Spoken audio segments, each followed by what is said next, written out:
sur le stand de 3E, où on est invité par le Forum social à parler du travail, du sens du travail, de la vie des travailleurs. Et ça nous a semblé naturel pour cette invitation et ces échanges qu'on nous a demandé d'avoir ici, d'inviter François Ruffin, à double titre, pour son livre qui vient de sortir très récemment, Je vous écris du front de la Somme, et puis surtout, en lien avec le travail également, Debout les femmes, le film qu'il a réalisé il y a déjà un certain temps. Si vous ne l'avez pas vu, on vous invite à le voir. Et puis Denis Robert, qui a co-dirigé un ouvrage qui s'appelle Dépossession, qui est un ouvrage de témoignage également sur la vie de travailleurs, sur le sens du travail. Donc je remercie les deux invités d'avoir pris le temps d'échanger sur ce sujet. Très rapidement, pour vous dire que Dépossession, c'est un recueil de 18 témoignages de salariés, de professions libérales, de fonctionnaires, d'ouvriers, de cadres, de PME, de grands groupes, qui ont témoigné sur leurs conditions de travail, sur leurs relations au travail, sur le sens du travail et sur quelque chose que Denis a appelé la dépossession, effectivement, c'est la perte de sens et la dépossession du travail. C'est un sujet qui a un écho évident quand on regarde également le film de François Ruffin, où là on a des témoignages de femmes qui ont des métiers essentiels, comme l'a rappelé le Covid, qui sont des femmes qui sont toujours passionnées, qui ont toujours des métiers précaires, des travailleurs pauvres souvent, dévalorisés, qui vivent dans des situations assez terribles. On en voit effectivement qui sont obligés même de renoncer à leur maison. Et avec une particularité tout de même, c'est que moi c'est quelque chose qui m'a marqué, c'est que toutes ces femmes, elles parlent de l'amour de leur métier. Elles sont auxiliaires de vie, elles sont infirmières ou aides-soignantes ou femmes de ménage, mais elles parlent de l'amour de leur métier. Une des premières questions que je voudrais te poser, François, c'est comment toi tu comprends cette apparente contradiction entre ces métiers qui sont si difficiles, cette société qui ne les reconnaît pas, qui les dévalorise, et puis ces femmes qui sont fières. Qu'est-ce que ça nous dit d'une société ? Est-ce que c'est une société qui exploite le cœur des travailleurs pour les faire mieux travailler ? Comment tu les as comprises ? Non, je ne vois pas comme ça du tout. Je pense qu'elles ont un sentiment d'utilité de leur travail qui est bien réel. Je veux dire, souvent les gens, ils aiment leur travail, mais ils n'aiment pas la même manière dont on leur fait faire leur travail. Et il faut distinguer les deux, et elles le distinguent bien. Elles aiment aller chez les personnes âgées, ouvrir leurs volets, parler avec eux, mais ce qu'elles n'aiment pas, c'est qu'on leur fasse tout ça en 30 minutes, et le temps de trajet entre une personne âgée et l'autre ne soit pas payé. Au-delà du film, il y a un rapport qui est paru sur les travailleurs de deuxième ligne. Alors je dis que je suis tombé amoureux d'un rapport, le rapport RL, qui identifie 17 métiers. Et ce qu'il y a de marquant dans tous, c'est donc il y a ouvriers de l'industrie agroalimentaire, il y a femmes de ménage, il y a travailleurs du bâtiment, il y a caristes. Donc c'est des métiers qui sont souvent invisibles, masculins ou féminins. Et en fait, il y a cette double chose. Il y a on est sous-payé par rapport aux autres du privé, c'est ressenti comme ça et c'est une réalité. On a des contrats qui sont des contrats courts, on a des horaires qui sont décalés, on respire plus de produits chimiques. Voilà la réalité de ces métiers et en même temps un plus grand sentiment d'utilité et qui correspond à la réalité du pays. Parce que quand ces métiers-là s'arrêtent, c'est pour ça qu'ils ont été identifiés comme essentiels par Christine Herel, c'est que quand ils s'arrêtent, le pays s'arrête. Donc voilà, je pense qu'il y a la gauche, par ailleurs, je pense qu'elle ne doit pas seulement parler du travail comme d'une souffrance qu'on subit. Le Parti communiste d'après-guerre, il a construit le mineur de fond, qui n'était pas un métier particulièrement agréable, ou le métallo dans des conditions pénibles, comme étant des héros de l'histoire, parce qu'ils remettaient debout le pays. Et je pense que si aujourd'hui on ne parle de tous ces métiers-là qu'en termes de regarder comme ils sont accablés partout, et qu'on ne voit pas l'autre face de la même pièce, qui est la fierté qu'il y a à le faire, on loupe un coche. Et je suis plutôt favorable à ce qu'on dise que ces métiers méritent statut, revenus, horaires, salaire, oui, mais qu'en même temps, on accompagne une fierté. Et oui, je pense qu'il faut héroïser, ce que j'ai essayé de faire avec le film, héroïser les auxiliaires de vie, parce que c'est sur elles qu'aujourd'hui le pays repose, comme l'avait déclaré Macron, tout comme on avait héroïsé le mineur de fond. C'est des métiers qu'on a héroïsés, mais pourtant qui restent quand même non reconnus encore aujourd'hui. C'est un des sujets également qui est traité, je pense, dans le livre Dépossession, c'est qu'effectivement, on a des personnes qui tout le temps s'investissent. C'est des beaux métiers, c'est des personnes qui, quel que soit leur statut, on le disait, toi c'est des auxiliaires de vie, des travailleurs pauvres, mais on a eu aussi des cadres, des personnes, des professions libérales. Et c'est des beaux métiers, ils veulent y croire, et pourtant il y a un système, je crois que si tu peux nous parler des conclusions notamment du livre Dépossession, c'est un système qui leur retire le sens et qui finit par leur retirer l'envie, il me semble. Et d'ailleurs, tu parles d'une chose, tu parles de mise à mort du travail. Non, c'est ça. Le livre, donc, qui recueille ces 18 témoignages, on l'a fait très rapidement, dans une sorte d'urgence, parce qu'on voyait arriver la présidentielle, on voyait arriver évidemment l'élection d'Emmanuel Macron, et on se disait, quand je dis on, c'est surtout avec Jean-François Diana, qui est sociologue, et avec qui j'ai inventé ce livre, on se disait, le thème du travail, le travail est identitaire, c'est-à-dire que les gens qu'on connaît, que ce soit des profs, des flics, on a fait un casting sur tous les corps de métier et sur tous les âges, on a essayé de trouver autant d'hommes que de femmes, etc. Il y avait ce même thème qui revenait, qui était que on existe évidemment par notre famille, nos amours, etc., mais on existe aussi par le travail. Et cette Macronie, que je cite entre guillemets, est en train de dévaster tout ça à un rythme absolument effréné. Et on n'a plus de prise par rapport à cette dépossession, quoi. Et le mot dépossession est arrivé assez vite. Et on a été d'ailleurs assez troublés, Jean-François et moi, parce que lui voulait qu'on l'appelle différemment. Quand on a vu Zemmour et toute la clique du Rassemblement national utiliser ce terme de dépossession, mais pour eux, la dépossession, c'était une dépossession de l'identité nationale. Il y avait toutes ces valeurs d'extrême droite autour de tout ça, alors que tous les travailleurs, les gens qu'on rencontrait, quand je dis travailleurs, ça va effectivement du cadre aux manœuvres, se sentaient bafoués dans leur travail et dans leurs conditions même d'être humain et d'homme. Et ce qui apparaissait dans le livre, et ce qui est une nouvelle plutôt réjouissante, et qu'on ne savait pas au début, c'est qu'en fait, toutes ces personnes qu'on interroge longuement, avec qui on passe du temps, il faut dire que d'ailleurs Léa est là, c'est à la fois des journalistes, on a fait aussi un casting d'intervieweurs entre des journalistes et des universitaires, et ce qui est apparu comme une des révélations entre guillemets du livre, c'est que malgré cette très grande violence et cette très grande dépossession, le fait de lutter, le fait de se rassembler, le fait de se syndiquer, tous ne sont pas syndiqués, mais quand même beaucoup, ça redonnait non seulement de l'espoir, même si les luttes étaient perdues, mais du sens à leur vie et à nos vies, quoi. Donc il y a une sorte de bonne nouvelle dans le livre qui est apparu, quoi. Voilà ce que je peux dire. On ressent les deux dans le livre, hein. On ressent la bonne nouvelle et on ressent en même temps cet accablement, et sachant que dans tous les cas, je reviens sur ce que disait François Ruffin, effectivement c'est le travail. Et dans le livre, on a beaucoup d'interviews, y compris de syndicalistes de gauche, de syndicalistes, y compris CGT. Et ce qu'on constate, les syndicalistes, les représentants du personnel et les salariés en général, ils aiment le travail. Ils sont de gauche, mais ils aiment le travail. Et ils n'ont pas envie qu'on leur dise et qu'on les aide à ne pas travailler. Eux, ce qu'ils veulent, c'est travailler et travailler bien. Hein. La crise d'envie, elle est centrale. Hein, l'envie d'avoir envie dont parlait Johnny. C'est-à-dire que ce qui aujourd'hui mine le cœur des salariés, c'est une difficulté matérielle qui est évidente. Je veux dire, un prof gagnait 2,3 fois le SMIC en 1980. Aujourd'hui, c'est 1,2 fois le SMIC. C'est des statuts et ainsi de suite. Mais c'est quelle est notre utilité, quel est le sens de ce qu'on fait. au fond, je vois plein de luttes sur lesquelles je me trouve, où les gens, ce qui les motive plus, c'est presque une souffrance spirituelle, soit due à la hiérarchie, soit due à mais qu'est-ce qu'on fait là?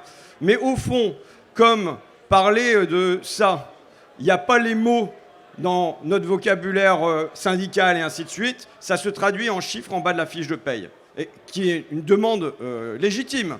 Mais j'entends souvent, derrière cette demande en surface, une autre demande plus profonde et qui est celle du sens.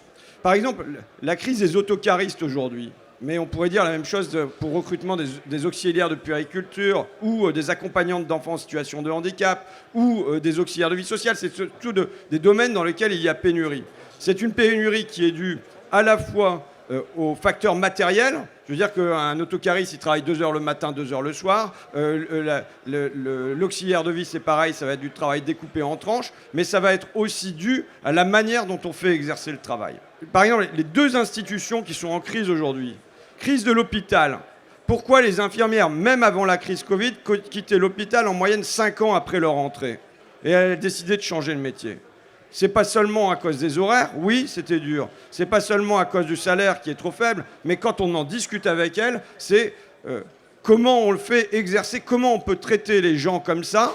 Et du coup, quand on fait mal son métier et qu'en face on a des cartons dans la logistique, bon, bah déjà on n'est pas content. Mais quand on fait mal son métier et qu'en face on a des humains, c'est un malheur qu'on ramène chez soi le soir qui nous pèse. Et la crise de l'hôpital, elle est centralement cette crise-là.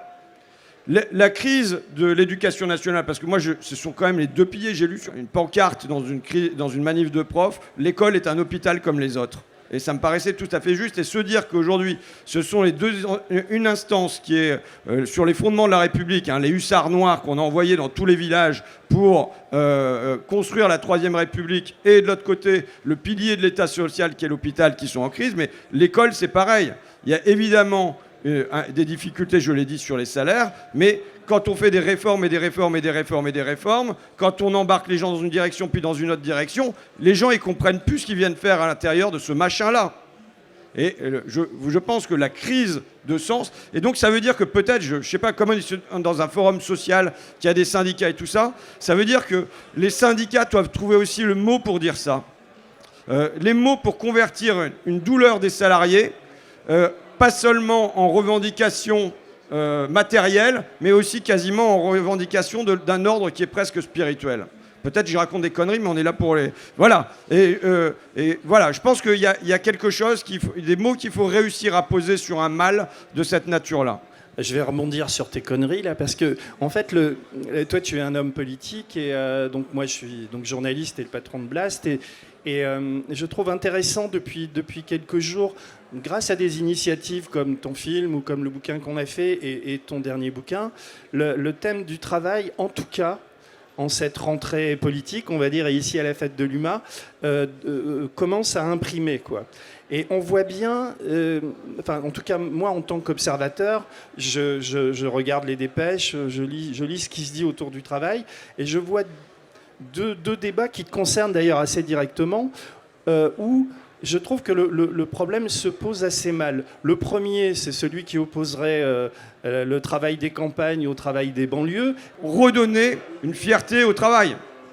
La gauche doit être la gauche qui vient héroïser les travailleurs et dire qu'on a pour objectif de faire ensemble. On ne doit pas être dans le vivre ensemble, les uns à côté des autres. Je ne comprenais pas pourquoi le vivre ensemble était un truc qui me gonflait. Mais c'est très gnangnan et communiant. Un couple qui vit ensemble et qui n'est pas porté par un projet d'un enfant, d'une maison, de vacances, d'un film à voir, de n'importe, il se fait chier et ça part en sucette.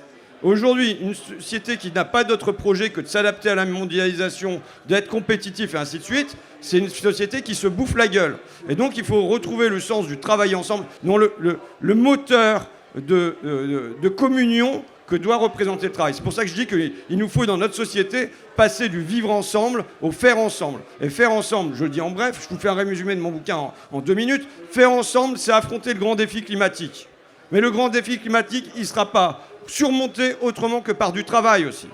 L'agriculture sans intrants, c'est du travail. La rénovation thermique du bâtiment, c'est du travail. Les canalisations pétées, c'est du travail. Passer à de la réparation plutôt qu'à aller acheter en permanence des nouveaux matériels, c'est du travail. Tout ça, c'est du travail.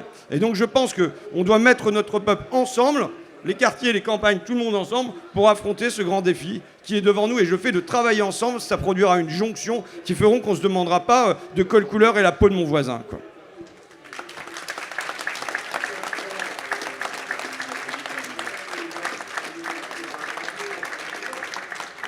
T'avais pas deux anecdotes? Comme je vois que je suis long déjà, je me suis dit je vais la mettre en réserve et vous l'aurez à la fin.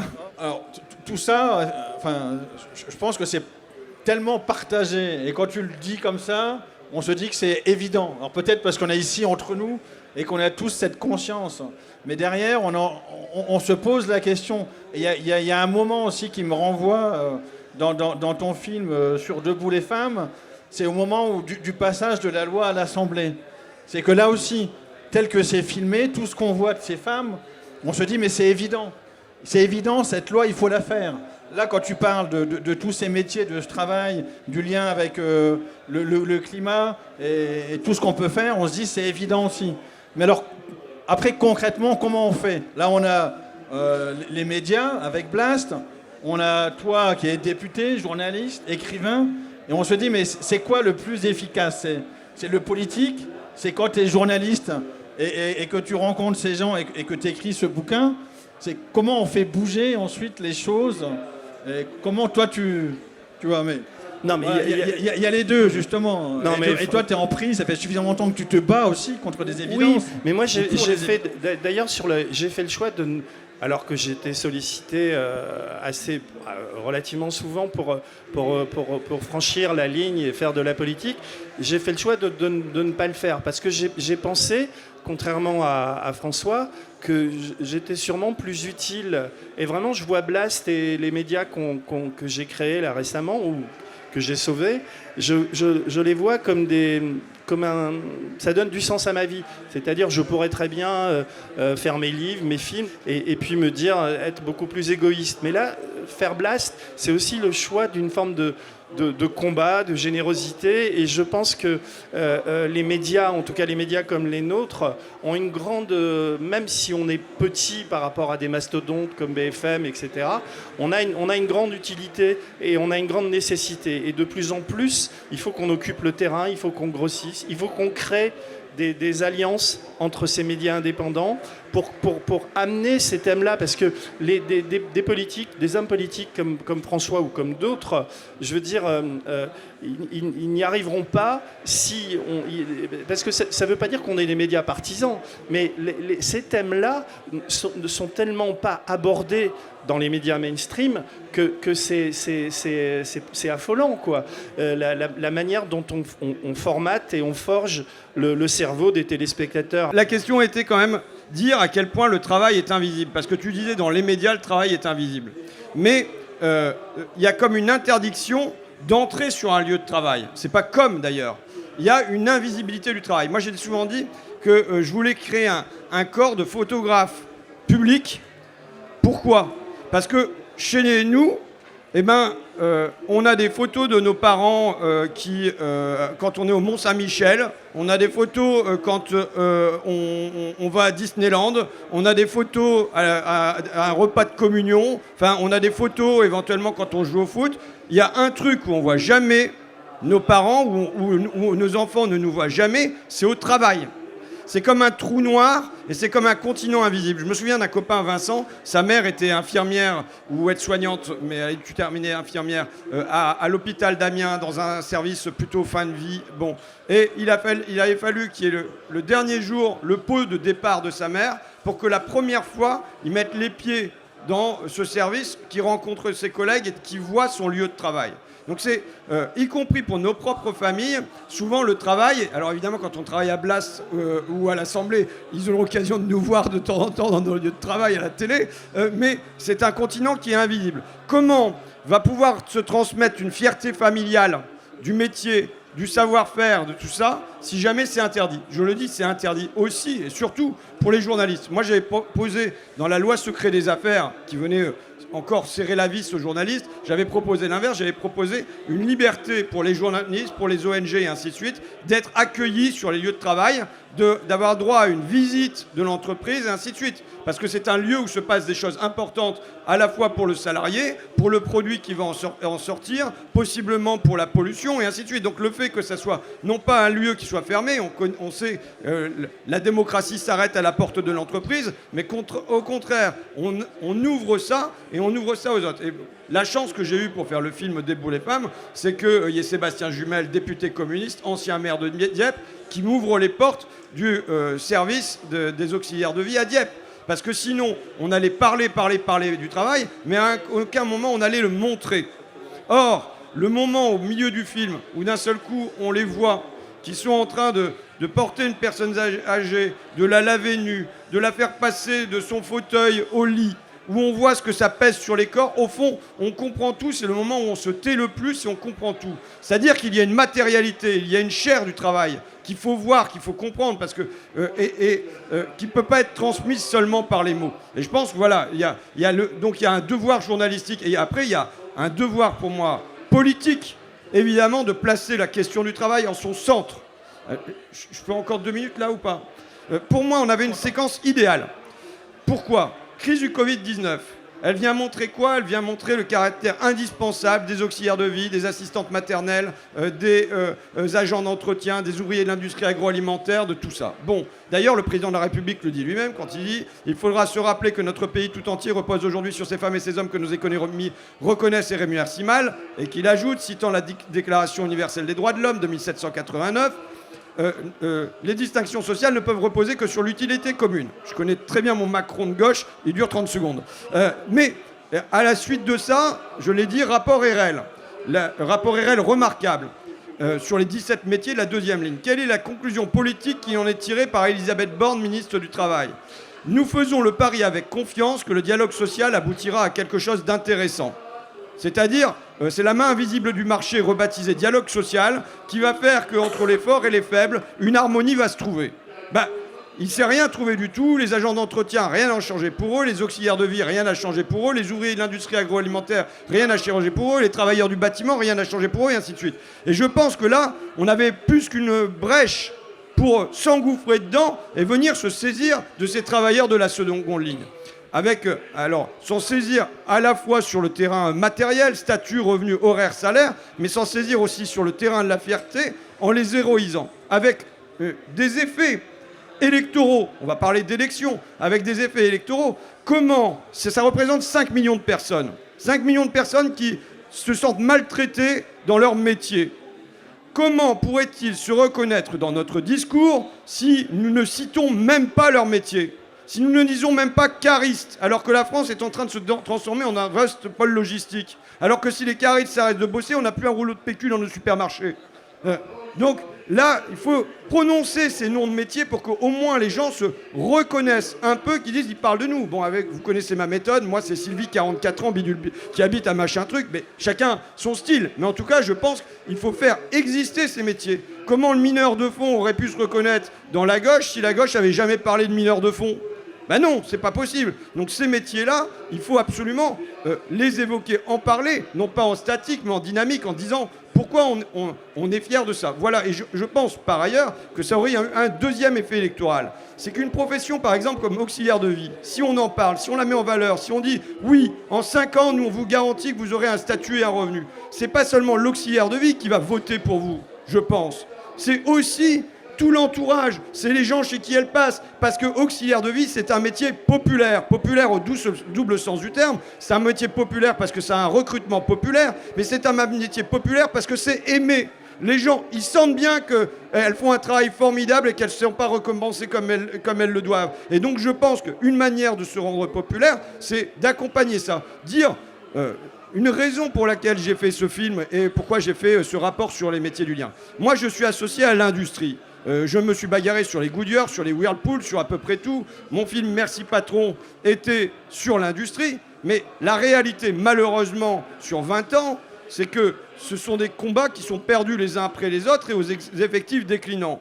Donc il ne s'agit pas pour moi d'abandonner ça, je suis toujours favorable au protectionnisme, il nous faut des taxes aux frontières, il nous faut des barrières douanières, il nous faut des quotas d'importation, il faut réguler si on veut une véritable relocalisation en France, elle ne va pas se faire par la main invisible du marché, donc il nous faut tout ça. Mais si je suis associé à cet univers qui paraît déclinant, je suis mort quelque part. Et donc, tout en restant dans le populaire, je souhaite m'associer à une série de métiers qui sont montants et qui flamboient dans le cœur des gens, vous voyez, dont les auxiliaires de vie. Et je le dis, je l'énonce comme ça, parce que je pense qu'il y aurait un intérêt syndical et un intérêt électoral à ce que la gauche syndicale, associative et politique se mobilise fortement sur ces questions-là, parce que c'est lui faire épouser dans les classes populaires une trajectoire montante.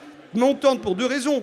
Parce que les effectifs en sont montants. Il va y avoir encore demain plus d'auxiliaires de vie sociale parce qu'il y aura plus de personnes âgées. Tiens, il y a là un enjeu de se dire que c'est une profession qui est montante à la fois sur le plan démographique, il y en aura de plus en plus, mais même dans ces métiers-là, on va gagner. On va gagner. On va gagner peut-être pas des miracles, mais voilà, on a gagné la prime Covid, on a gagné un avenant 43. C'est pas formidable d'un seul coup ce qu'on gagne, mais on va gagner. On va les structurer, ces métiers-là. Et ben, je pense que si les syndicats et les partis politiques sont associés à ces victoires, même si elles sont petites, vous savez, les victoires, le mouvement de Jaurès, ça n'a pas été, il était pour le réformisme révolutionnaire. C'est-à-dire, le petit pas qu'on peut prendre, on le prend. Et on montre aux gens que c'est grâce à leur force qu'on a réussi à arracher ça. Et ben, je pense que c'est le même mouvement qu'il nous faut reprendre aujourd'hui avec les emplois de service qui sont peu considérés. Et d'ailleurs, pour revenir sur les professions, tu parles des auxiliaires de vie. Ici, je trouve que dans dépossession, c'est pour ça qu'il faudrait faire un dépossession 2, voire un 3, on pourrait multiplier les témoignages. Et la force, un peu comme faisait Bourdieu dans La misère du monde, l'accumulation des témoignages donnerait encore plus de sens à ce qu'on fait. Mais si je dois faire une sorte de hiérarchie dans les professions qui sont paupérisées et qui sont en train de s'autodétruire, et qu'on n'a pas traité dans dépossession, c'est les journalistes. C'est-à-dire, aucune autre profession, à mes yeux, ne s'auto-détruit autant et n'est autant détruite. Et pourquoi elle l'est ? C'est parce que cette profession-là, je veux dire, les démocraties ont besoin de journalistes, c'est aussi simple que ça. On a besoin de ces contre-pouvoirs, etc. Et je trouve, pour voir l'évolution depuis que moi j'ai commencé le journalisme à 22 ans à Libération, et là je suis à Blast en train de créer un média libre. Mais je trouve qu'il y a une sorte de... J'essaie de trouver des mots, mais pourrissement, paupérisation évidemment, qui est incroyable. Et on laisse faire, c'est-à-dire, c'est pour ça que le combat qu'on mène à Blast, mais aussi dans d'autres médias, je ne vais pas tous les énumérer, est vraiment fondamental. On publie en ce moment, parce qu'on est un média libre, dans Blast, une série d'enquêtes dont le premier volet est paru cette semaine sur ce fameux groupe EBRA, où les journalistes, donc on aura 5 grands papiers comme ça. Énorme taux de suicide, énorme taux de dépression, énorme taux de types qui partent à la retraite, qui demandent des retraites anticipées, et puis surtout une sorte de recalibrage de la fabrication de l'information qui annihile toute liberté et toute indépendance. Et ça produit des journaux, c'est même pire que des journaux de droite, ça produit des journaux insipides qui véhiculent une idéologie où justement le travail est bafoué, où les combats politiques et syndicaux sont moqués, enfin, etc. Et ça va même plus loin maintenant, et je parle même pas des salaires, où les journalistes de ces groupes-là, on appelle ça des Shiva journalistes, c'est-à-dire qu'avant, le journaliste était un notable qui, quand on travaillait au Répu, on gagnait 3, 5, 6, 7 fois le SMIC, et puis on était reconnu, etc. Et aujourd'hui, tous ces gens ont été mis à la retraite, plans sociaux, etc. Ça a coûté quand même à une blinde, et on les remplace par des journalistes qui sont payés en dessous du SMIC, quand ils démarrent la première année, enfin, etc., et qui sont obligés de faire du web, de faire des clips, de filmer, de monter, d'apprendre et tout. C'est pour ça que les vieux journalistes, entre guillemets, au-dessus de 45 ans, sont complètement démotivés, etc., n'y arrivent plus. Et on a des jeunes journalistes, entre guillemets, parce que moi je les appelle plus journalistes, c'est des travailleurs médiatiques, qui se retrouvent avec ces cadences infernales et à accepter ces rythmes-là. Et ce que je viens d'apprendre en lisant lisant d'ailleurs la presse quotidienne et qui est absolument dramatique, c'est que comme ils ont du mal à embaucher ce groupe EBRA avec les types qui sortent d'écoles de journalisme, qui malgré la faiblesse relative de la formation ont quand même des petites velléités d'indépendance, ils créent leur propre école et leur propre centre de formation de journalisme. Donc on a des groupes EBRA avec une formation qui démarre en ce moment à Nancy, où on embauche des jeunes, ils sont formés sur 6 mois, un peu comme les flics et les profs en ce moment, c'est du journalist dating, et ils sortent au bout de 6 mois de formation absolument merdique, où on leur apprend à filmer, à faire des trucs comme ça, mais on leur apprend pas à penser, et ils sont payés 1500 balles par mois, et EBRA va continuer à prospérer, le patron d'EBRA pourrait s'acheter un château dans la Loire, ce qu'il est en train de faire, etc. Et donc moi je m'enorgueillis de cette enquête de Franck Després, qui est un pigiste, qui a travaillé assidûment pendant 6 mois pour sortir ses papiers, et à la suite du premier papier, on a des dizaines de témoignages qui arrivent et qui dénoncent ça. Et là, on est au cœur aussi d'une des problématiques du travail. Bon, là, j'étais un peu long aussi. En gros, c'est quoi l'espoir vis-à-vis des politiques? Comment c'est compliqué, hein. On a des politiques comme toi et on en a d'autres où on se dit, mais est-ce qu'ils sont déconnectés ou est-ce qu'ils sont juste extrêmement voilà, ils travaillent pour le CAC 40, pour leurs privilèges, pour... D'abord, quand on me dit toi le politique, au bout de 5 ans, je devrais m'habituer, mais j'ai toujours tendance à retourner puis voir s'il y a quelqu'un d'autre derrière. Bon, je veux dire, de toute façon, tout est construit pour qu'on ait une ignorance de l'univers du travail et d'autres univers. Si, en particulier, les décideurs avaient une pleine conscience des conséquences de leurs actes, s'ils avaient à les affronter et à affronter humainement ce que ça produit au bout de la chaîne, ils dormiraient mal et ça donnerait d'autres résultats. C'est par exemple le travail de Merci Patron que d'essayer de recoller entre la décision que prend Bernard Arnault avec des mots qui se terminent par Sion, réindustrialisation, mais vous aurez du reclassement, il y aura de la revitalisation et tout ça pour cause de mondialisation. Et de recoller ça à une réalité concrète et d'essayer de dire, va voir ce que tu produis en bout de chaîne. Et donc, mais je dirais, pour moi, la société, c'est comme quand vous traversez la pelouse, vous écrasez des fourmis et vous en rendez même pas compte. Vous produisez une violence. Et donc, les dominants produisent une violence. Et donc, la question, c'est comment on fait pour que les fourmis se révoltent. Et à ce moment-là, c'est les fourmis qu'on va accuser d'être violentes, hein, bien sûr. Ou alors, comment on fait pour rendre conscient de la violence ceux qui la produisent. Mais bon, à la fois, pour moi, il y a une ignorance, et ils ont tout intérêt à maintenir cette ignorance. C'est-à-dire que quand on est à l'Assemblée nationale et qu'on vient dire les femmes de ménage de l'Assemblée nationale, c'est pour ça que je pique une crise à un moment quand je suis en commission, parce que c'est refuser de voir, là non pas ce qui se trouve à des milliers de kilomètres ou loin, c'est refuser de voir ce qui se passe à leur porte, de discuter avec la femme de ménage qui nettoie leur douche et lui demander combien de temps elle a fait de trajet pour venir le matin, à quel taux horaire elle est payée et combien ça lui fait à la fin du mois et comment elle va vivre avec ça. Et est-ce qu'elle voit ses enfants? Parce que c'est des conséquences familiales aussi. Hein. Juste une anecdote là. Une femme de ménage qui est dans le couloir, je la vois, elle est un peu en peine, quoi. Elle est au téléphone. Je lui dis, ça va pas, Anna? Elle me dit, non. Parce que là, je viens d'être appelé par l'école de ma fille. Ma fille, elle est partie à l'école. Elle a oublié son cartable. Forcément, la mère, elle part à 4h du matin. La gamine, elle se lève toute seule, elle se lave toute seule, elle s'habille toute seule, elle prend son petit déjeuner toute seule et elle part à l'école toute seule. Bon, je veux dire, c'est ça. Donc, comment on fait pour mettre les députés, mais sachant que le pouvoir, il n'est pas chez les députés, hein. Je veux dire, c'est les courroies de transmission des décisions prises par le président de la République, en gros. Donc, c'est pas vraiment là que se trouve le lieu de pouvoir. Mais comment on fait pour mettre ça en face? Donc, je pense qu'on a un gros souci, là, c'est plus médiatique, mais moi, je me sens presque encore reporter. On a un gros souci, je le disais tout à l'heure, c'est rendre visibles ceux qui sont devenus invisibles, parce que chez Afflic Secours, auparavant, les ouvriers de chez Saint-Frère, ils sortaient de leur usine et ils voyaient les châteaux des patrons, et donc du coup ils savaient où allait la plus-value. Aujourd'hui il n'y a plus le lieu de la plus-value, il est à des milliers de kilomètres de là. Donc il faut, nous, le travail politique essentiel, il est celui-là, quoi. C'est de montrer cet invisible du haut. Moi, j'en suis vraiment persuadé. Et ensuite, je pense que possiblement, on peut montrer en haut les conséquences de ces actes. Mais moi, la transformation messianique, de la conversion, parce qu'il y aurait une épiphanie et qui fait que Macron, il se rendrait compte que quand même, ou alors Jeff Bezos se rendrait compte que quand même, je suis un petit peu dubitatif, quoi.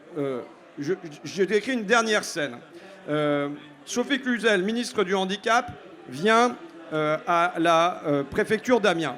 Je lui demande à ce qu'elle rencontre des accompagnantes d'enfants en situation de handicap. Donc il y a Aline, il y a Sandy, il y a Hayat et il y a Asia, et par les prénoms, vous entendez des origines différentes. Elle discute avec la secrétaire d'État pendant 1 heure. Moi, je me mets en écoute flottante, je roupille parce que j'ai déjà entendu les discours 50 fois.